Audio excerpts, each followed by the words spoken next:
Chers amis, c'est la Vierge Marie, notre Mère pleine de tendresse, qui nous accueille aujourd'hui pour cette première méditation des mystères du Rosaire.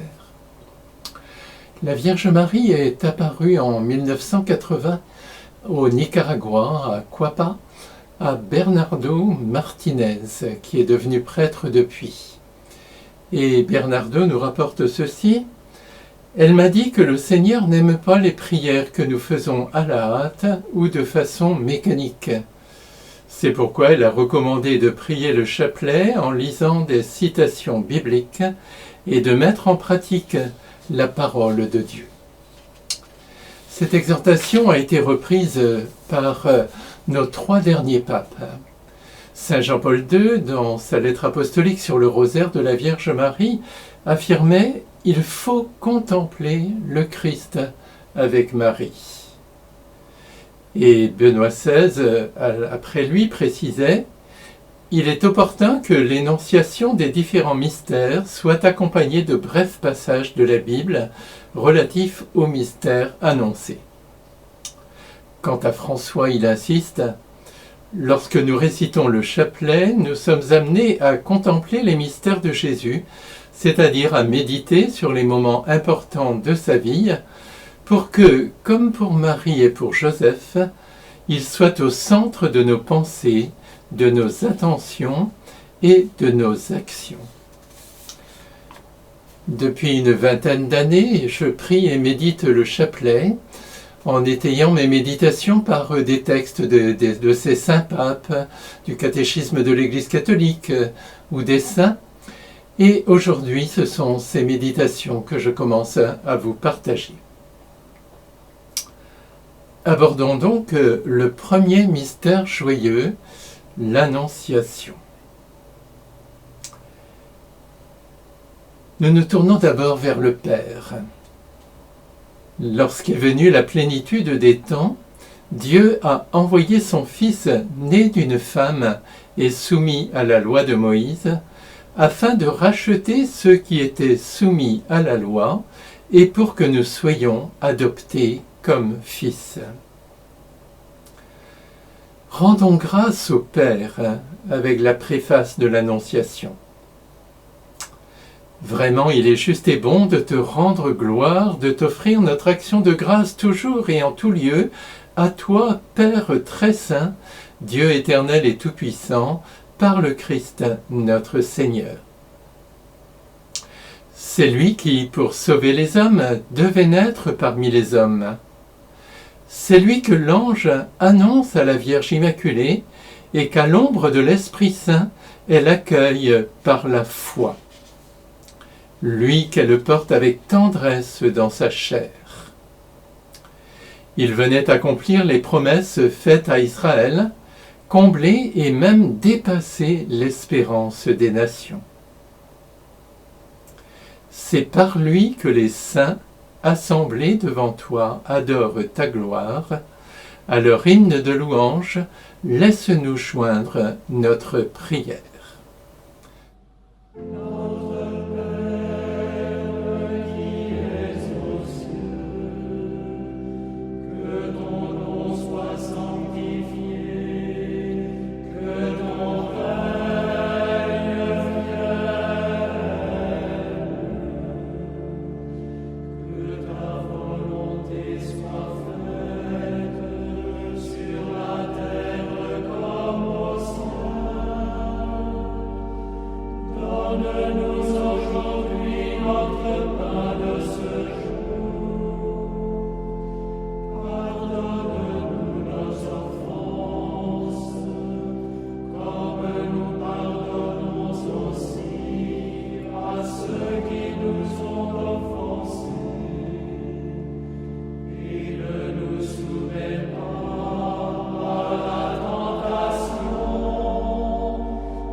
Nous allons maintenant méditer le récit de l'Annonciation en Luc au chapitre 1er, versets 26 à 38.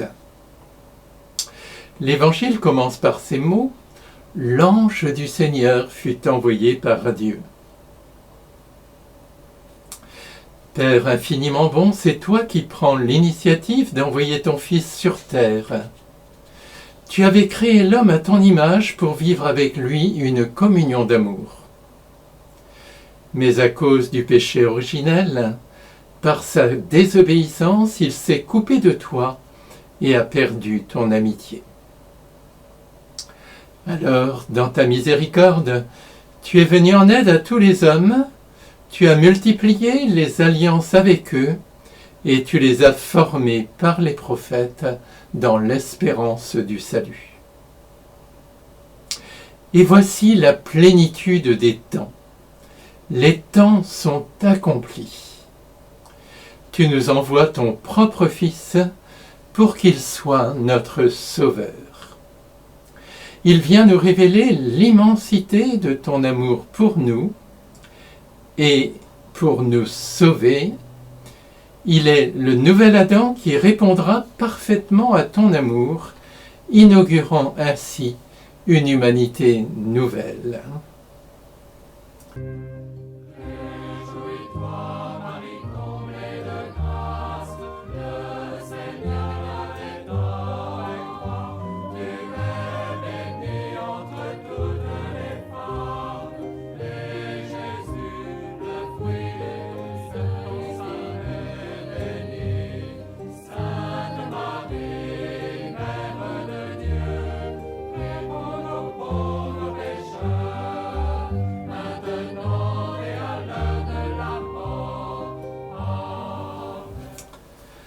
L'Évangile précise ensuite : l'ange du Seigneur fut envoyé par Dieu dans une ville de Galilée appelée Nazareth. Père, tu as choisi comme lieu d'atterrissage, si j'ose dire, pour ton Fils, non pas la ville sainte, Jérusalem, où se trouve ton temple sacré, mais Nazareth, petite localité de Galilée à la périphérie de l'Empire romain et aussi à la périphérie d'Israël, comme a dit François. Ainsi, tu manifestes ta profonde humilité et signifies ta volonté de rejoindre les plus pauvres en Israël, ceux que les savants méprisent, ceux qui demeurent dans les ténèbres et l'ombre de la mort à cause du péché. En venant dans cette Galilée des nations, tu annonces aussi que ton salut est non seulement pour Israël, mais pour tous les hommes. C'est là que Jésus commencera sa mission, et c'est là qu'il confiera aux apôtres la mission de porter l'Évangile au monde entier.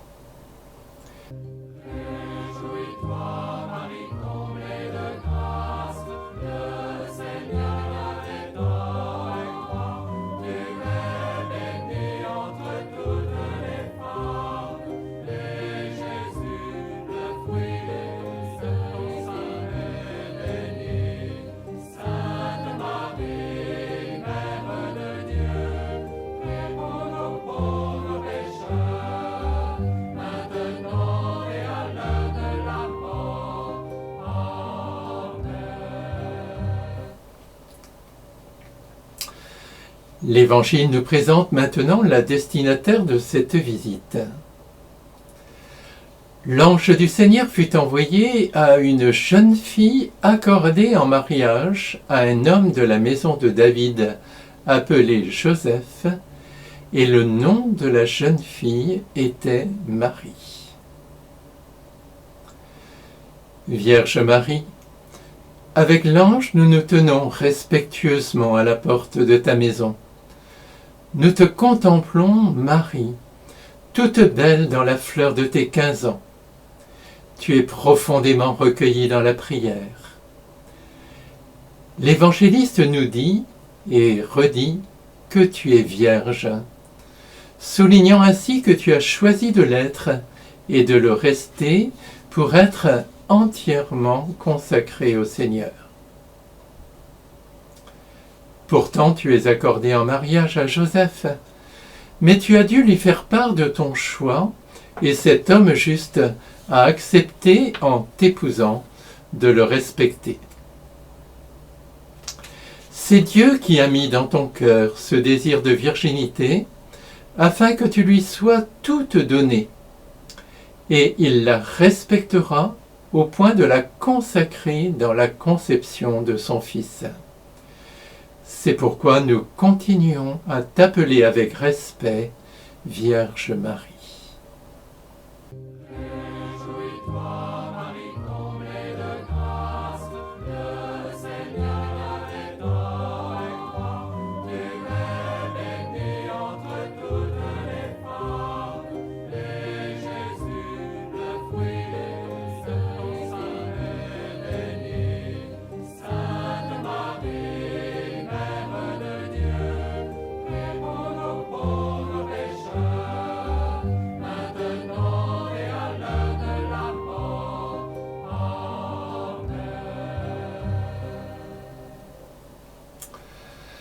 L'ange entra chez elle et dit « Réjouis-toi, comblée de grâce, le Seigneur est avec toi. »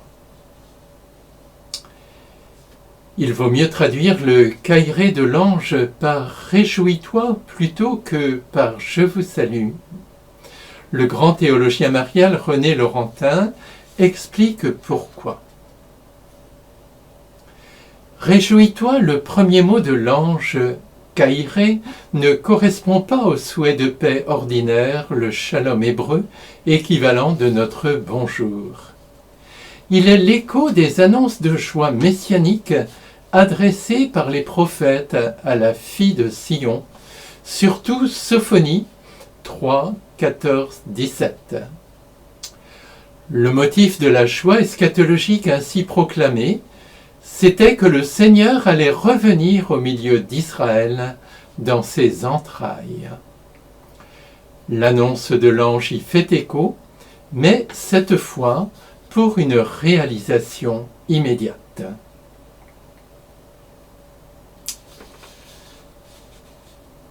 Comblée de grâce, Vierge Marie, c'est avec une crainte respectueuse que je te salue, car je suis pécheur. Mais c'est aussi avec une admiration et un amour sans borne pour toi, la toute pure, qui va devenir la mère de Jésus et ainsi déjà ma mère. En effet, tu es comblée de l'amour de Dieu depuis toujours, comme a dit Benoît XVI.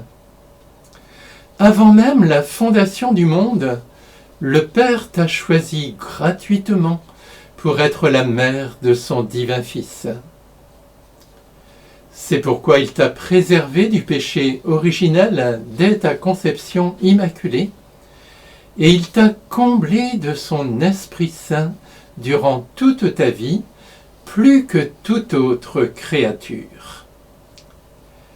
Ainsi, tu brilles par ta sainteté comme l'aurore avant le jour. Que tu es belle, ô Marie, comblée de grâce.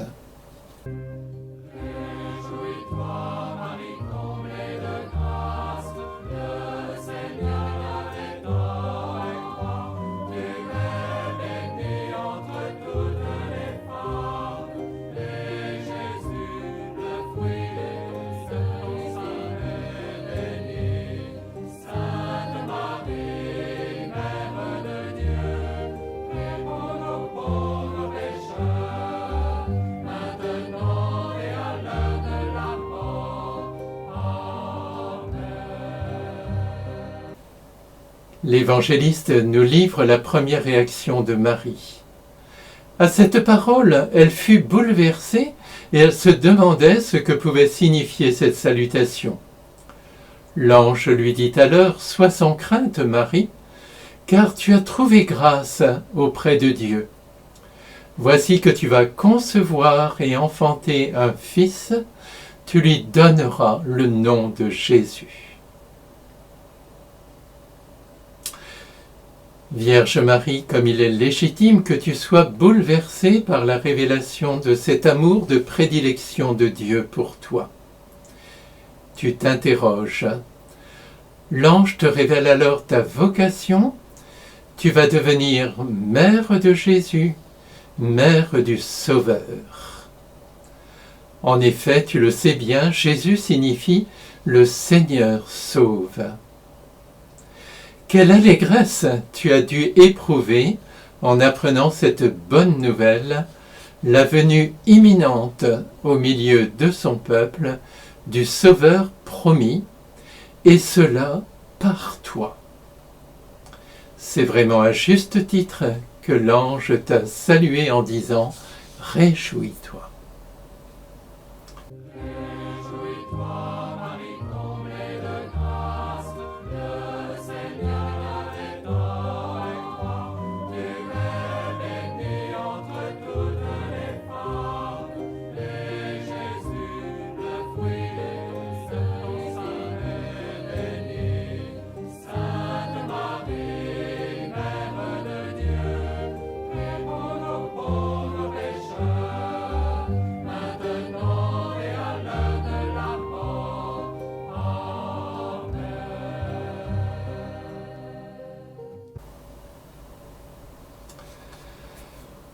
L'ange poursuit, il sera grand, il sera appelé fils du Très-Haut, le Seigneur Dieu lui donnera le trône de David son père, il régnera pour toujours sur la maison de Jacob, et son règne n'aura pas de fin.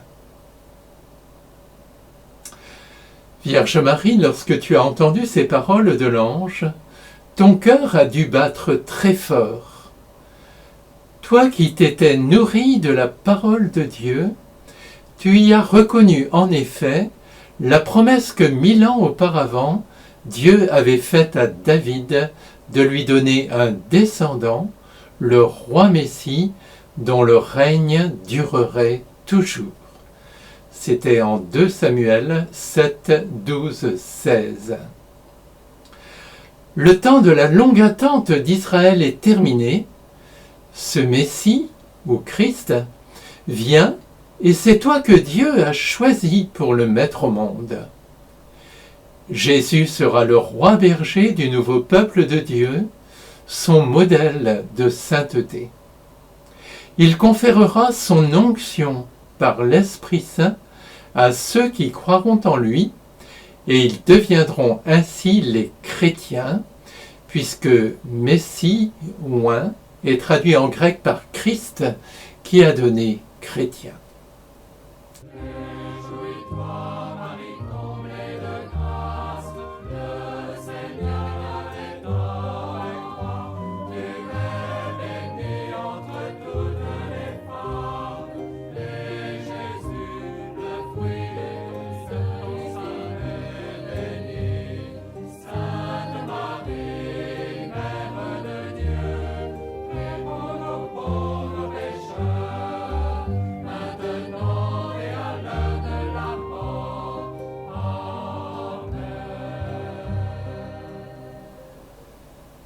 Marie dit à l'ange, « Comment cela va-t-il se faire puisque je ne connais pas d'homme » L'ange lui répondit, « L'Esprit Saint viendra sur toi, et la puissance du Très-Haut te prendra sous son ombre. »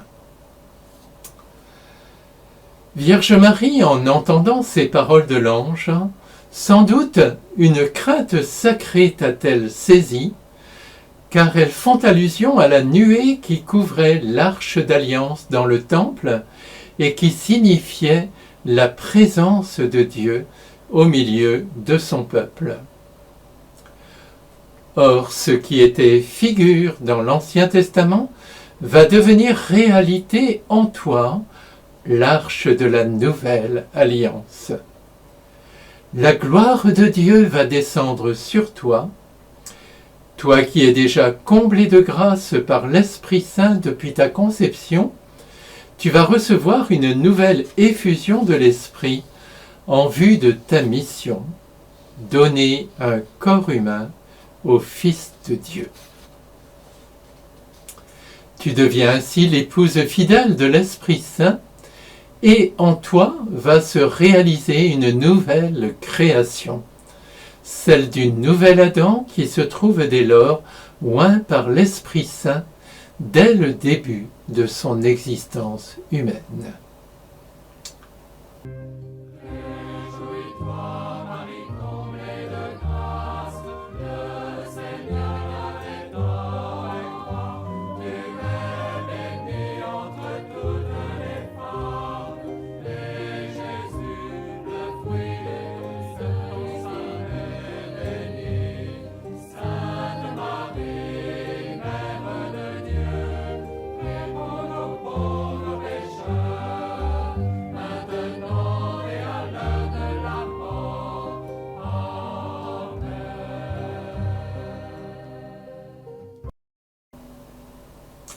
L'ange conclut, c'est pourquoi celui qui va naître sera saint et il sera appelé Fils de Dieu.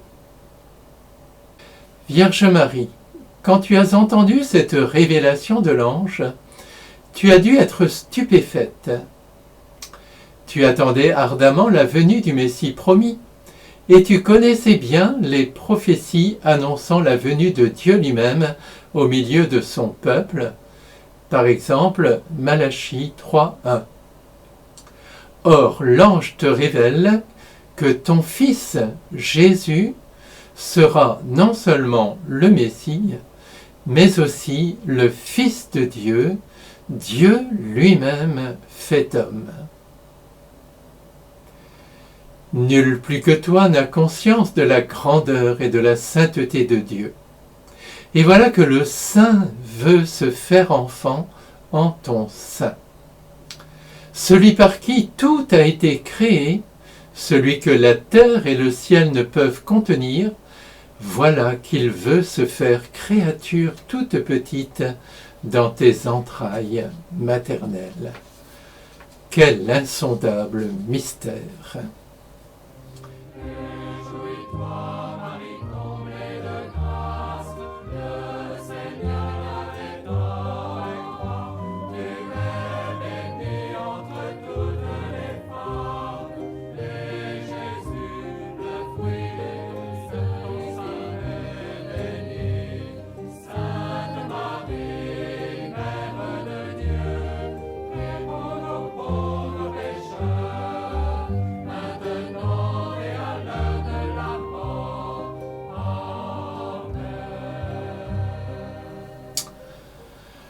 L'ange ajouta, « Or, voici que dans sa vieillesse, Élisabeth, ta parente, a conçu elle aussi un fils, et elle en est à son 6e mois, alors qu'on l'appelait la femme stérile, car rien n'est impossible à Dieu. » Vierge Marie, les révélations de l'ange sont si extraordinaires que, pour confirmer ta foi, il te donne un signe. Élisabeth, qui était stérile, est maintenant enceinte d'un fils dans sa vieillesse, car rien n'est impossible à Dieu. Cette bonne nouvelle te fait penser aussi à Sarah, l'épouse d'Abraham, qui a conçu bien tard Isaac, le fils de la promesse. Dieu est tout-puissant. La promesse transmise par l'ange, il peut la réaliser. Si tu crois, tu verras la gloire de Dieu.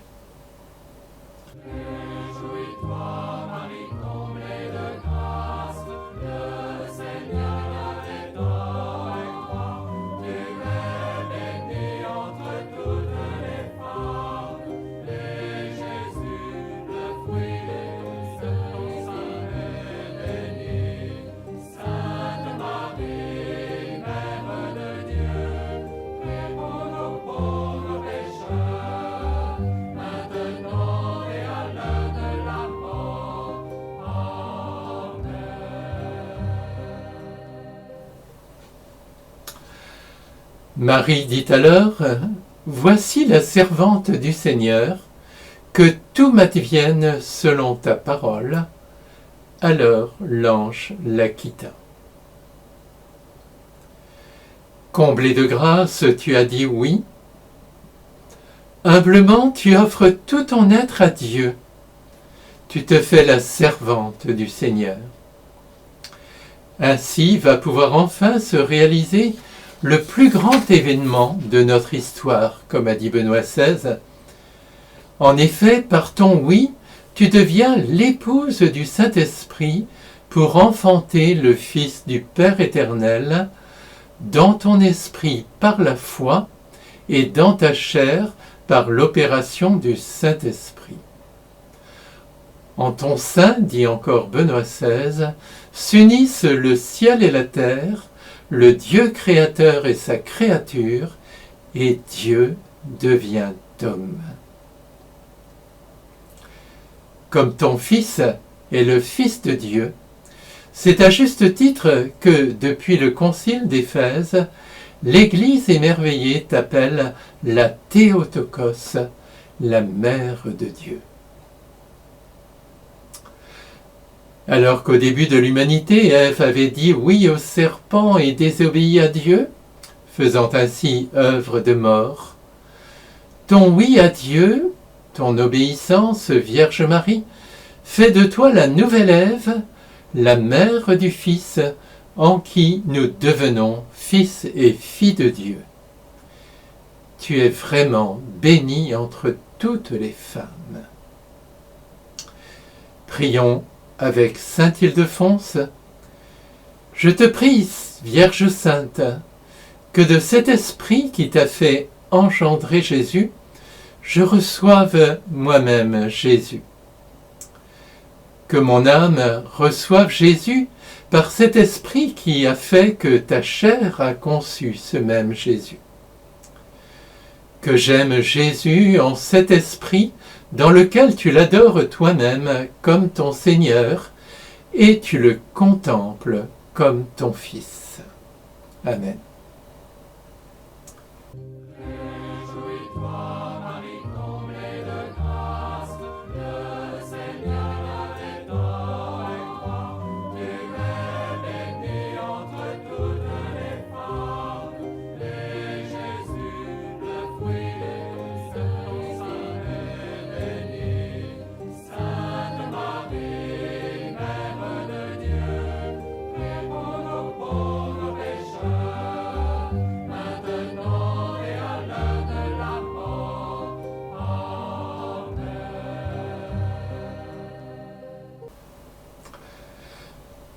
En achevant cette dizaine, nous voulons maintenant nous tourner vers Joseph, le juste époux de la Vierge Marie. Luc en 1,27 nous dit en effet, Marie était accordée en mariage à un homme de la maison de David, appelé Joseph. Heureux es-tu, Joseph, d'avoir eu l'honneur et la chance d'être l'époux de Marie, la femme la plus belle et la plus sainte que la terre ait portée. Dieu t'a choisi pour être son époux parce que tu étais de la maison de David et parce que tu étais un homme juste. En outre, il t'a donné pour remplir ta vocation d'époux toutes les grâces dont tu avais besoin. Heureux es-tu, Saint Joseph, intercède pour tous les époux de la terre. Je te salue Joseph, fils de David, juste époux de la Vierge Marie, mère du Christ. Saint Joseph, Père nourricier de Jésus, guide nos pas vers celui qui est le vrai pain de vie. Amen. La parole de Dieu nous dit que l'ange Gabriel fut envoyé par Dieu, c'est-à-dire le Père, que Jésus serait appelé Fils de Dieu. Et il dit à Marie, l'Esprit Saint viendra sur toi. L'incarnation est vraiment une œuvre trinitaire. C'est pourquoi nous pouvons dire gloire au Père et au Fils et au Saint-Esprit, comme il était au commencement, maintenant et toujours, et dans les siècles des siècles. Amen. Que ta grâce, Seigneur notre Père, se répande en nos cœurs. Par le message de l'ange, tu nous as fait connaître l'incarnation de ton Fils bien-aimé. Conduis-nous par sa passion et par sa croix jusqu'à la gloire de la résurrection, par Jésus-Christ, ton Fils, notre Seigneur, et par l'intercession de la Sainte Vierge Marie, sa Mère et notre Mère. Amen.